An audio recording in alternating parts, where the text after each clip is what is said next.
Bom dia, minhas queridas e meus queridos, irmãs e irmãos, tudo bem com vocês? Espero que estejam todas e todos muito bem, tenham passado uma semana ricamente abençoada com Cristo no coração. 2 domingos seguidos, que privilégio, hein?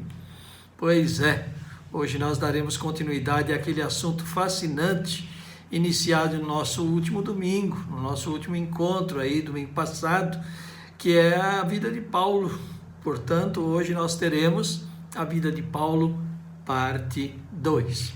Eu lembro a vocês de que o nosso objetivo não é apenas destacar passagens históricas da vida da igreja ou de algum personagem específico, como a do apóstolo Paulo, por exemplo, mas também o de associar todas essas passagens à nossa vida e prática cristã. Para quê? Para que a gente fortaleça a nossa fé, continuemos aí a ser o bom exemplo por meio das nossas ações, das nossas atitudes, em todos os locais onde nos encontrarmos e interagirmos, tudo bem? Então, lembremos-nos de que nós estamos aqui tendo uma abordagem geral, não somente histórica, ok? Então, o cristão, eu sempre entendo isso, que o cristão deve ser sempre o mesmo em toda parte e no relacionamento com todas as pessoas com as quais ele convive, tá certo? Então, nesse sentido, nós temos muito a aprender com a vida do apóstolo Paulo, porque, como nós sabemos, a vida dele sofreu grande revolução comportamental, como cidadão e como religioso. De um ferrenho perseguidor de cristãos, como nós vimos já no encontro passado, tornou-se um dos mais importantes apóstolos da Igreja de Cristo. Por isso, nós iniciaremos nossa reflexão de hoje partindo destes preceitos deixados pelos apóstolos João e Tiago a toda a igreja. Vamos ler?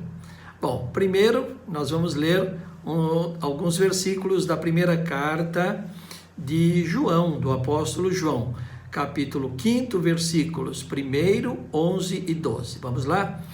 Todo aquele que crê que Jesus é o Cristo é nascido de Deus, e todo aquele que ama ao que o gerou também ama ao que dele é nascido. E o testemunho é este, que Deus nos deu a vida eterna, e esta vida está no seu Filho. Aquele que tem o Filho tem a vida. Aquele que não tem o Filho, Filho de Deus, não tem a vida. E nós também temos a leitura da carta de Tiago, 1º capítulo, versículos 16 a 18. Não vos enganeis, meus amados irmãos, toda boa dádiva e todo dom perfeito são lá do alto, descendo do Pai das luzes, em quem não pode existir variação ou sombra de mudança. Pois, segundo o seu querer, ele nos gerou pela palavra da verdade, para que fôssemos como que primícias das suas criaturas. Amém? Então, nesse espírito de adoração e de reconhecimento da soberania de Deus nas nossas vidas e do reconhecimento da salvação unicamente por meio de Jesus Cristo, nós iniciaremos essa nossa conversa de hoje a partir de uma oração, como sempre fazemos, ao nosso Deus Trino, Pai, Filho e Espírito Santo. Oremos?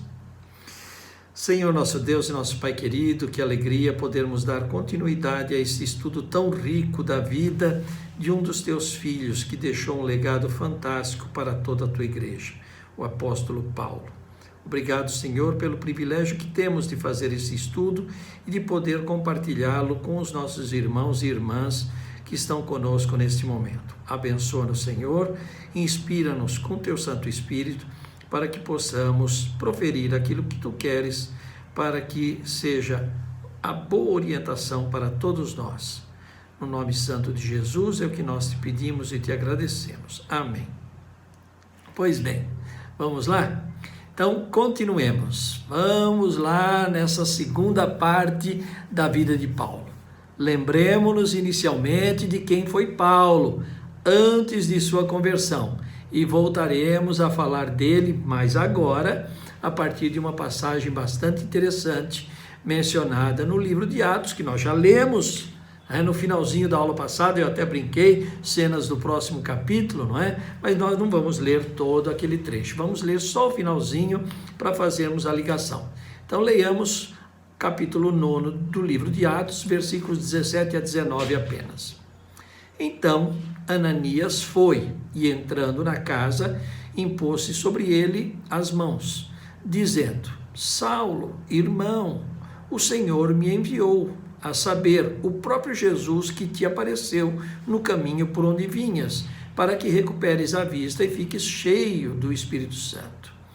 Imediatamente lhe caíram dos olhos como que umas escamas, e tornou a ver. A seguir, levantou-se e foi batizado. E depois de ter se alimentado, sentiu-se fortalecido. Então permaneceu em Damasco alguns dias com os seus discípulos, ou com os discípulos, os discípulos de Jesus. Bem? Pois bem, então, meus irmãos e minhas irmãs, convém destacar nesse ponto dessa nossa reflexão de que os relatos extraídos da Bíblia, especialmente do livro de Atos e das próprias cartas paulinas, não são consenso no meio de historiadores não crentes. Nós precisamos saber disso. São várias as manifestações, inclusive de historiadores judeus, contrárias ao que, como cristãos, conhecemos e ensinamos acerca do apóstolo Paulo. Alguns, até mais céticos, chegam a dizer que o cristianismo pregado por Paulo deveria se chamar paulinismo. Bom, é o que está por aí, né? Nós precisamos saber disso. Nós somos cristãos, mas precisamos saber tudo isso até para poder contestar aqueles que tentam nos contrariar. Então, por isso, minhas queridas e meus queridos, ou nós cremos que a Bíblia é a nossa única regra de fé e prática, como escritura sagrada, que nos foi dada pelo próprio Deus, a quem nós cremos, confiamos de forma inegociável, ou então nós seremos meros estudiosos como tantos outros, tá bem? Que aceitam partes da Bíblia, rejeitam outras, até por não as considerarem atuais, né? Falar, mas isso foi escrito para uma época, agora não serve mais. Tem gente até que ignora partes, trechos da Bíblia, dizendo que são uma espécie de lenda, folclore. Pois bem, para nós é a palavra de Deus. Ou nós cremos nisso ou não. Então, esses conhecimentos que nós estamos passando sobre a vida de Paulo são extraídos da própria palavra de Deus. Por isso, nós temos que crer que esta é a verdadeira história do apóstolo Paulo, que nos deixou um legado realmente fantástico, tá bem?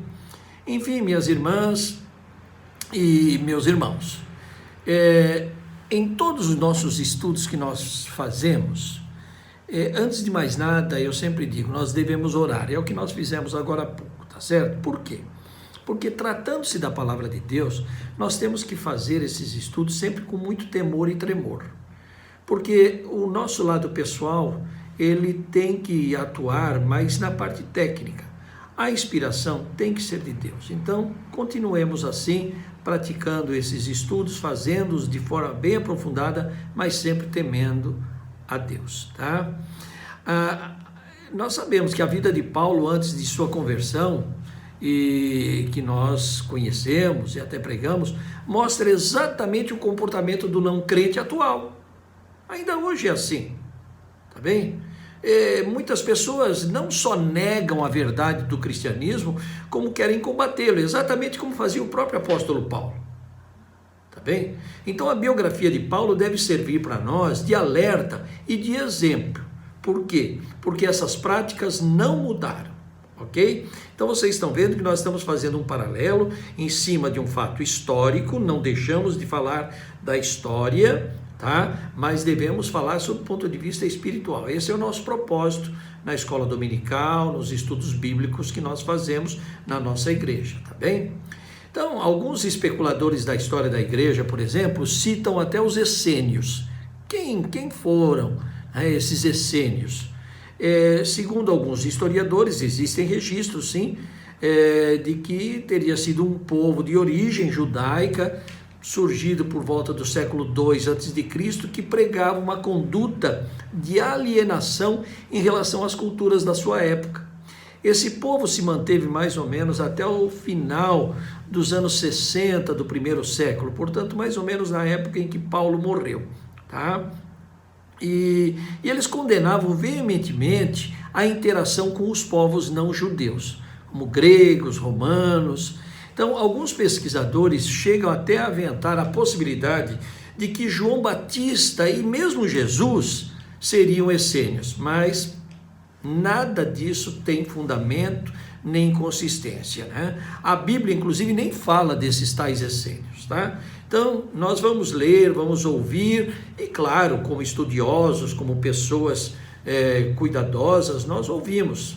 Lembremos-nos da própria orientação do apóstolo São Paulo, não é? Todas as coisas me são lícitas, mas nem todas me convêm, tá bem? Então, hoje existem algumas comunidades que até se autodenominam essênios cristãos, olha só, né?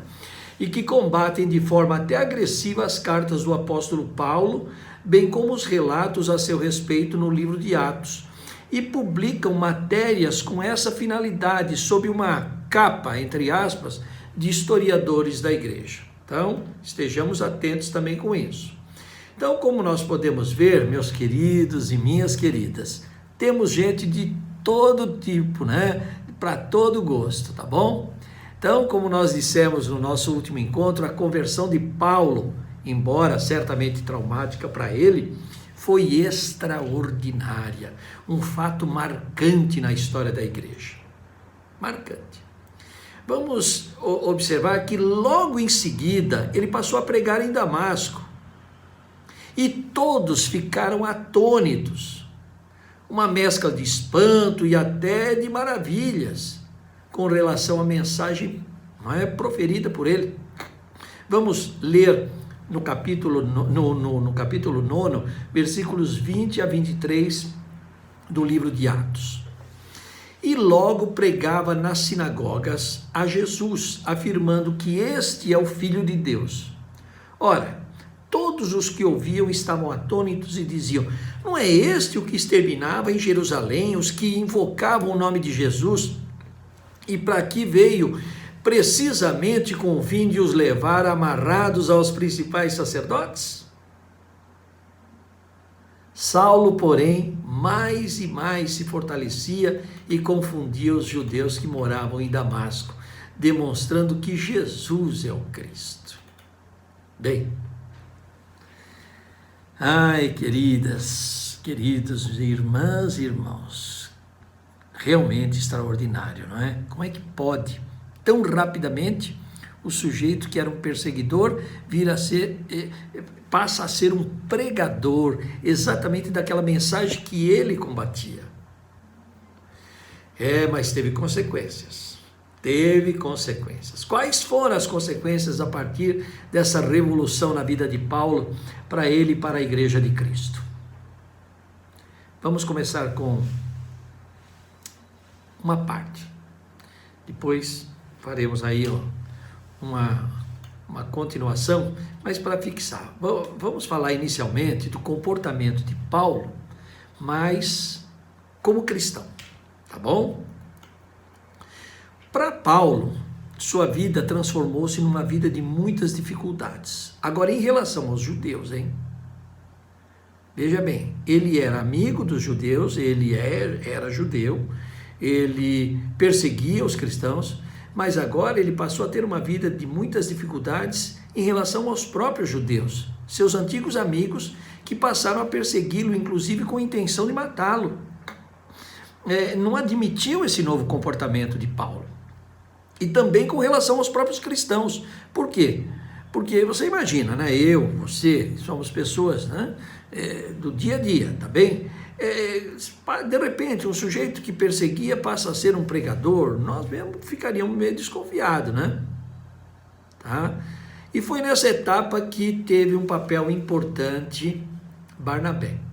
Barnabé teve um importante papel, por quê? Porque ele acompanhava Paulo continuamente e o apresentava, testemunhando de sua conversão.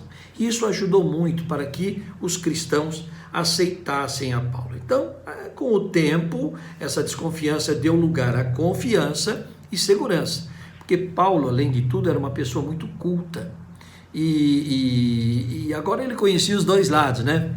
O lado de fora dos cristãos e o lado de dentro dos cristãos. Então, também era uma pessoa que trazia um certo know-how, mas nós, como cristãos, não podemos esquecer que a obra é de Deus e que ele foi ungido pelo Espírito Santo. Então, esse novo comportamento não era por acaso, tá bem? Estudiosos do comportamento, inclusive, dentre eles, inclusive alguns cristãos, destacam que Paulo seria uma pessoa dotada de grande inteligência e que, aliada ao seu temperamento, o tornavam persuasivo em suas colocações. Das muitas informações que existem acerca de Paulo, percebe-se que ele possuía uma vasta cultura. Nós falamos isso no encontro passado, e ele era capaz de ser abrangente no seu discurso. Ele conversava com ricos, com pobres, com cultos, com incultos, enfim, ele tinha um discurso que atendia a todos, tá bem? Então, Paulo ia nas sinagogas, que eram bastante familiares para ele, e muitas vezes até repelido lá dentro, tá? Ele ia em outros locais que não eram necessariamente religiosos, enfim. Quando a gente estuda a vida de Paulo, a gente percebe muitas das razões de Deus para tê-lo escolhido, não é? Então, o propósito de Deus é fascinante, nós não o conhecemos, tá bem? E Paulo, veja que curioso, Paulo assimilou tanto a mensagem cristã, ele assimilou tanto que nós podemos dizer que ele assimilou o próprio evangelho como se ele tivesse convivido com Jesus da mesma forma que os outros apóstolos. Ele demonstrava uma grande familiaridade com a doutrina, a ponto dele mesmo dizer em vários momentos, olha, entre aspas, a petulância de Paulo em vários momentos, que ele se considerava imitador do próprio Cristo. Nós vemos isto na primeira carta aos Coríntios, na carta aos Efésios, na primeira carta aos Tessalonicenses, ele diz isso.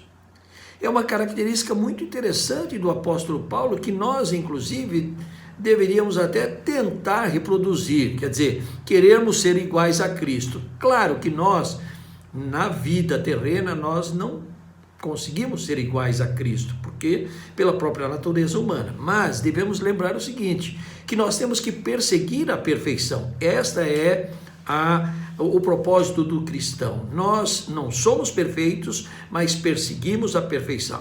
A perfeição só na glória, não é? Pela graça do Senhor. Tá bem? Então, falando de uma forma bem mais específica com relação ao temperamento de Paulo, que é um fator de grande importância no seu relacionamento com as pessoas, porque afinal de contas Paulo passou a ser uma pessoa pública. Aliás, ele já o era mesmo antes de ser cristão, mas isso vale também para nós, que temos um relacionamento público maior, que somos formadores de opinião, professores, médicos, pessoas da segurança pública, pastores, pregadores, sacerdotes. As pessoas que formam opinião pública precisam tomar muito cuidado com o seu próprio temperamento, né? E alguns psicólogos cristãos chegam a afirmar que o apóstolo Paulo seria de temperamento colérico e que por isso ele era bastante emotivo. Então nós vemos isso tanto nas passagens alusivas à sua vida antes da conversão como depois. Nós temos algumas observações interessantes. Vocês sabem que eu gosto de ilustrar bastante o nosso tema. Tem um teólogo escocês da Igreja Livre da Escócia chamado Alexander White, que viveu de 1836 a 1921.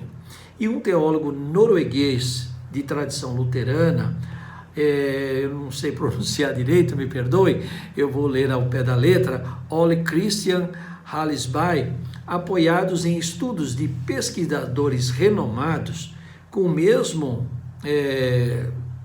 requinte, Esses nomes com certeza vocês conhecem, é o caso de Carl Jung, não é? Que era um famoso psicólogo suíço, e aquele médico russo chamado Ivan Pavlov, também bastante estudado na área da psicanálise, da psiquiatria, da psicologia. Então, esses teólogos, eles aplicaram esses resultados dessas pesquisas, desses cientistas, no comportamento humano, especialmente no tocante à personalidade e temperamento de pastores, fazendo inclusive algumas terapias junto a esses pastores que eles trabalhavam e conheciam, eram amigos. E esses estudos são de grande utilidade ainda hoje. E não só para pastores, eu vou repetir aqui, mas também para outras pessoas que se relacionam muito publicamente. E esses estudos levaram à conclusão de que o apóstolo Paulo teria realmente o temperamento colérico, baseado nesses registros que nós citamos. A título de curiosidade, para quem gosta desse assunto e quer ler, eu sugiro um livro que foi publicado nos anos 1970, eu, minha esposa Célia, lemos esse livro na época, e ele ainda é editado, foi editado até bem pouco tempo, acho que tem edições até dos últimos 4 ou 5 anos. O livro se chama Temperamentos Transformados, do pastor Timothy LaHaye. Ele morreu em 2016, há pouco tempo. Temperamentos Transformados. E nesse livro, o pastor LaHaye, ele destaca os 4 temperamentos abordados cientificamente e mostra, segundo a sua forma de entender, o poder do Espírito Santo sobre as pessoas e como Deus pode transformar aquilo que a gente pode chamar, entre aspas, de defeitos percebidos por cada um de nós de acordo com o nosso temperamento. Tá bem? Mas isso é curiosidade. Vamos voltar novamente para a vida do apóstolo São Paulo. Enfim, vamos falar dele e vamos ver por meio de registros do livro de Atos, bem como nas próprias cartas, que são componentes do Novo Testamento, que Paulo era um ser humano como qualquer outro. Ele se irritava, ele era dócil, ele era agressivo, ele acolhia, ele tinha indisposições, não é? Ele também, enfim, ele era uma pessoa como nós. Mas um homem muito inteligente, culto, emotivo e que assimilou plenamente o cristianismo. É isso que a gente tem que entender de Paulo, né? Isso é que a gente tem que entender de Paulo, essa grande transformação que Deus fez na vida dele, que pode fazer na nossa vida e na vida de tantos outras pessoas, tá bem? Bom, depois disso, agora nós vamos falar de Paulo como missionário, efetivamente como apóstolo, tá? Pelo próprio registro que nós vimos há pouco, nós concluímos que o seu ministério se iniciou em Damasco, tá? E logo depois da sua experiência com Deus, por meio de Ananias, lembram-se?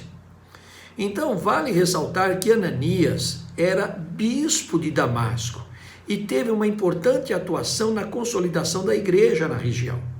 Então, por isso que Ananias foi chamado. Ele era uma pessoa muito ligada à igreja. Alguns registros dão conta de que, inclusive, do bispo Hipólito de Roma,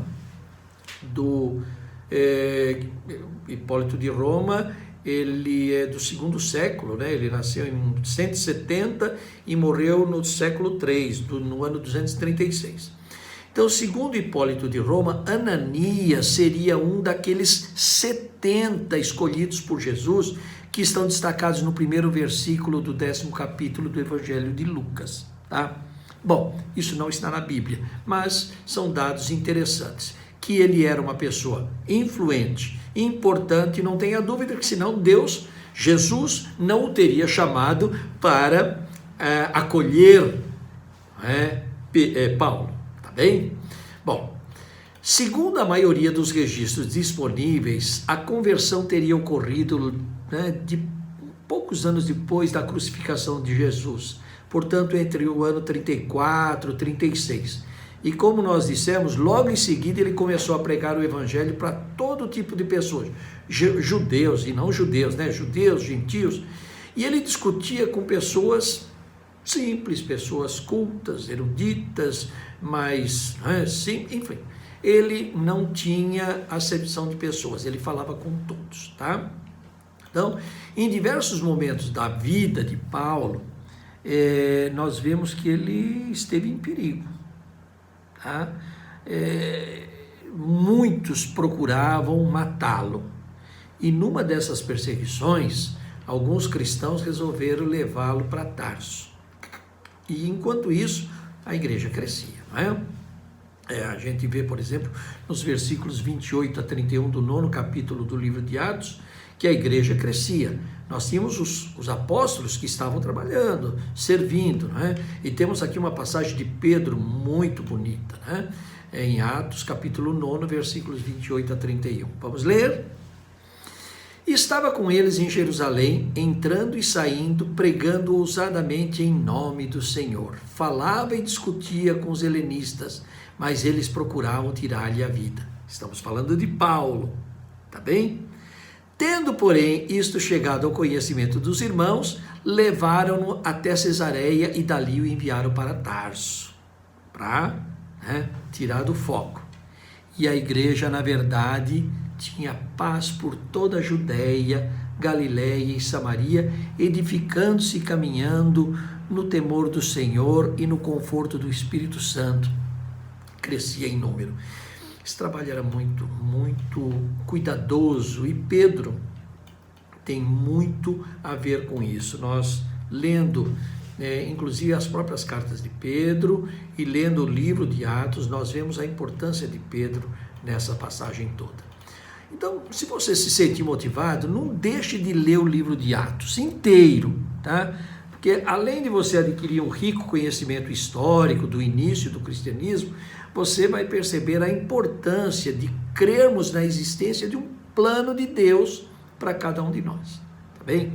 Então, esses apóstolos, incluindo Paulo, nosso personagem central desse estudo, eles perseveravam, ensinavam, operando milagres em nome de Jesus, mas arriscavam suas próprias vidas para poderem pregar o evangelho e construir novas comunidades cristãs.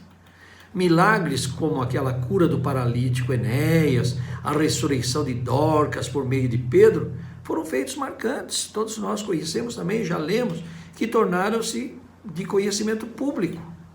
E isso incomodava os não cristãos. Tá? Então, assim como o cristianismo se difundia e muitos eram evangelizados, judeus e não judeus, muitos daqueles que foram dispersos o foram exatamente porque tinham medo.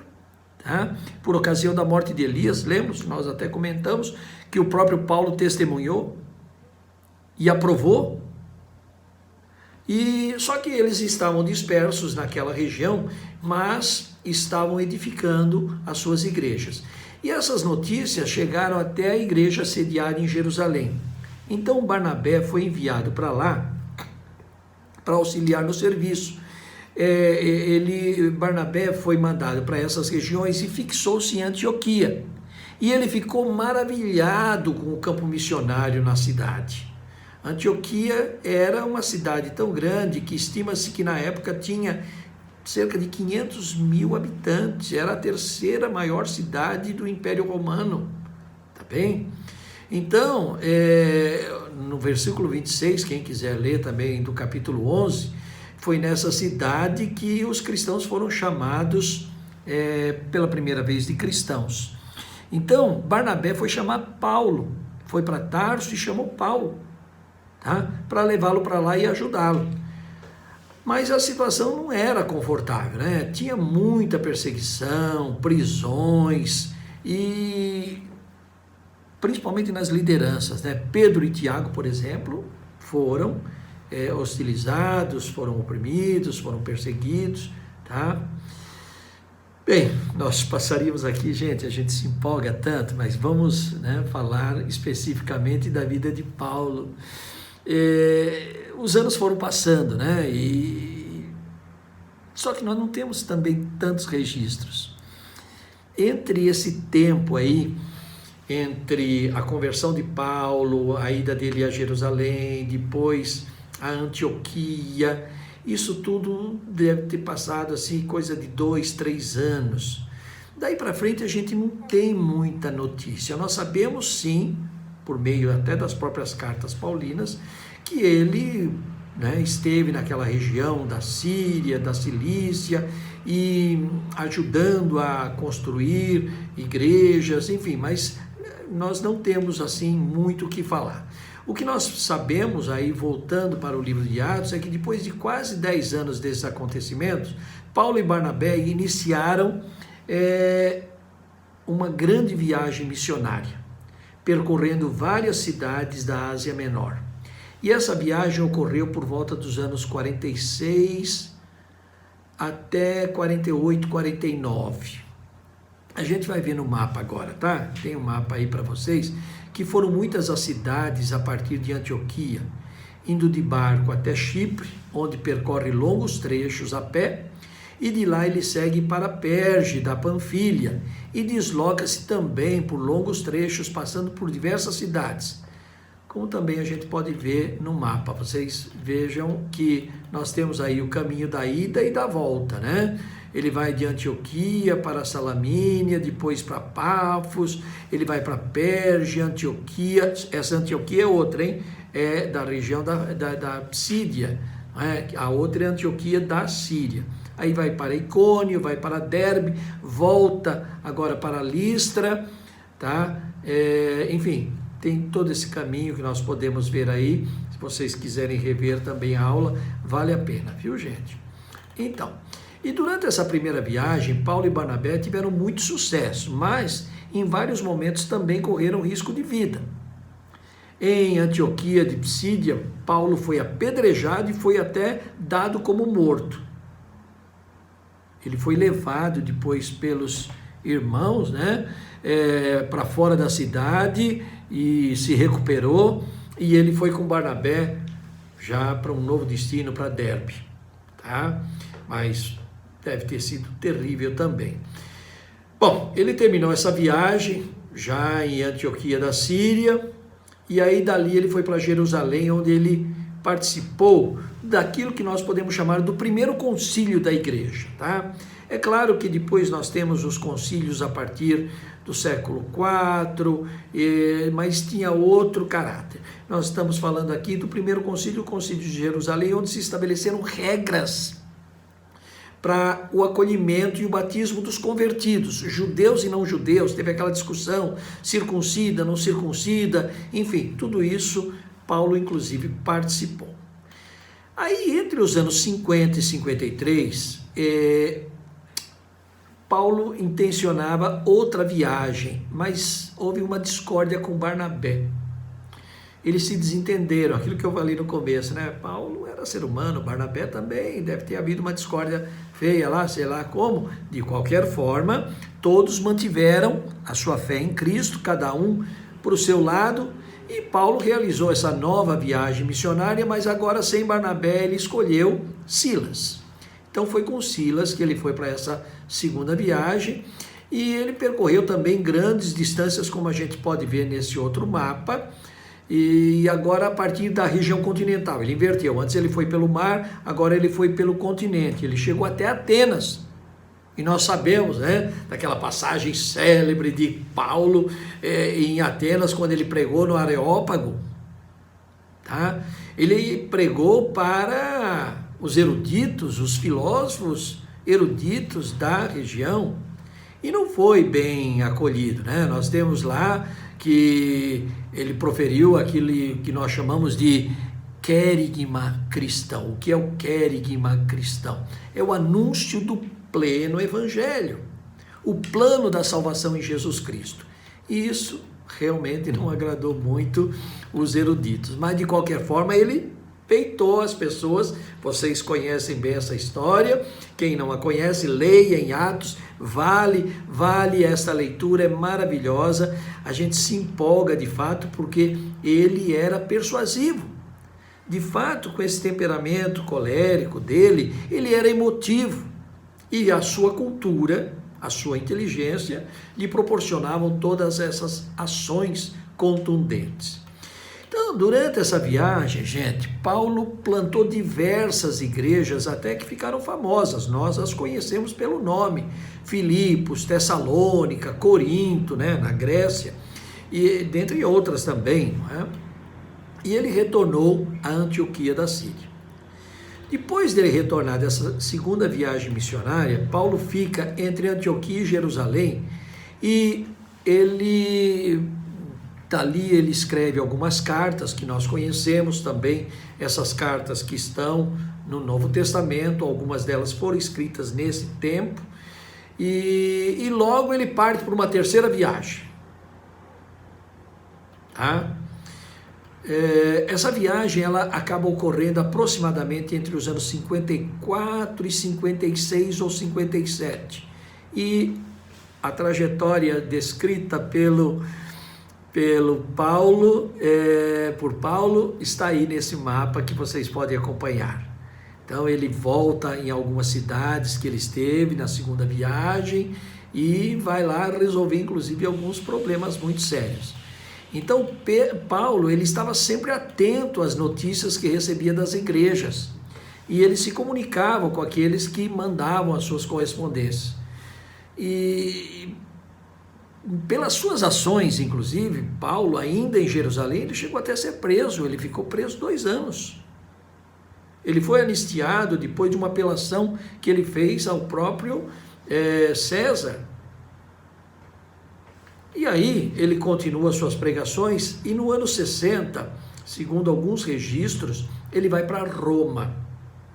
Ele vai direto para Roma, onde ele permaneceria por 2 anos. E lá, novamente preso, só que agora em regime domiciliar. Ele ficou dentro da própria casa e aí ele podia receber pessoas, mas ele não podia sair.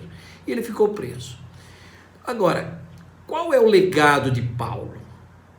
Além de toda essa bonita e ao mesmo tempo complexa história que nós estamos relatando aqui. Qual é o legado de Paulo? Bom, nós podemos falar 14 cartas que estão no Novo Testamento, aliás, 14 cartas que alguns teólogos até contestam se foram efetivamente todas escritas por Paulo. Né? Alguns chegam até a dizer, ou chamá-las de deuteropaulinas, ou seja, teriam sido escritas por orientação de Paulo, enfim, mas de qualquer forma isso pouco importa para nós, tá bem? Então o que importa é que nós temos um legado bonito. 14, porque nós estamos incluindo também a carta aos Hebreus, que durante muito tempo acreditou-se que Paulo era o autor, mas alguns hoje contestam também essa autoria. Mais uma vez, eu lembro de alguns colegas, pastores inclusive, teólogos, amigos meus, que dizem que nós só saberemos o autor de Hebreus quando estivermos na glória, né? Isso se for da vontade de Deus. Bom, mas brincadeiras à parte, tudo isso vai ficar para outros estudos, né? Afinal de contas, nós tivemos que fazer alguns recortes, não é? E por isso que nós tivemos que até correr um pouco por causa do tempo. Alguém poderia falar assim, e a morte de Paulo, como é que se deu? Bom, esta é outra incógnita. A Bíblia não fala da morte, sobre a morte de Paulo. Não existem propriamente registros confiáveis para dizer, não, Paulo morreu assim, assim, assim. Nós não conhecemos, tá? O que a gente tem são registros de literatura paralela, tá? E esses registros dizem que a morte de Paulo foi trágica. Segundo esses registros, ele voltou a Roma por volta do ano 67, onde ele reconstruiria a igreja que tinha sido destruída, mas logo foi preso sob a acusação de prática de uma seita ilícita. O cristianismo, para os romanos, na época do imperador Nero, que todos nós sabemos, foi ele quem incendiou Roma, mas ele atribuiu a responsabilidade, a culpa aos cristãos, e os cristãos foram perseguidos. Segundo esses registros, Paulo estaria nesse contexto e ele teria sido morto, teria sido executado, e nós também não temos esta afirmação, mas de qualquer forma, são esses os registros que ficaram, tá certo? Então, meus irmãos, é muita coisa? É, mas é lindo demais. Quem sabe num outro momento nós daremos continuidade com outros recortes dentro da vida de Paulo. Ela é muito rica, tá bem? Bem, chegamos ao final desta segunda parte. Espero que tenham gostado. Se tiverem alguma dúvida, vocês têm meus contatos. Entre em contato comigo, tá bom? Que Deus as abençoe, que Deus os abençoe. Receba o meu forte, fraterno e caloroso abraço e aquele beijo no coração. Tchau!